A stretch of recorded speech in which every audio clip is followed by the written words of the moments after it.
ഇരിക്കുകയാണ്. അപ്പം ഞാൻ എന്താ ചെയ്യേണ്ടത്? അപ്പോൾ എനിക്കൊരു തോന്നൽ തോന്നി.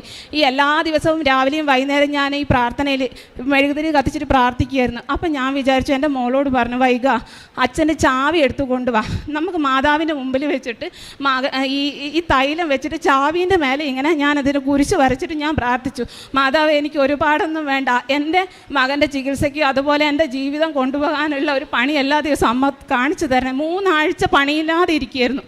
അന്ന് അത് പറഞ്ഞ് പിറ്റത്തെ ദിവസം ഒരു 10 മണിയായപ്പോൾ എൻ്റെ ഹസ്ബൻഡിനെ ഒരാൾ വിളിച്ചിട്ട് പറഞ്ഞു, ഷിജു പിന്നെ ഒരു ചെറിയ പണിയുണ്ട്, നീ വരുമോ എന്ന് ചോദിച്ചു. അപ്പോൾ അവർ പറഞ്ഞു, വരാം, 1000 രൂപേൻ്റെ പണിയാണെന്ന് പറഞ്ഞു. ശരി. അപ്പോൾ 1000 രൂപേൻ്റെ പണിയെടുക്കാൻ ഇവർ പുൽപ്പള്ളിക്ക് പോയി.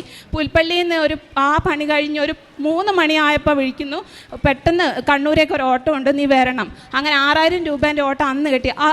ഒരാഴ്ച ഞാൻ പ്രാർത്ഥിച്ച് അതിന് ശേഷം ഒരാഴ്ചയായി ഇപ്പം എല്ലാ ദിവസവും ഹസ്ബൻഡിന് പണിയുണ്ട്. ഇങ്ങനെ ഇരിക്കുക.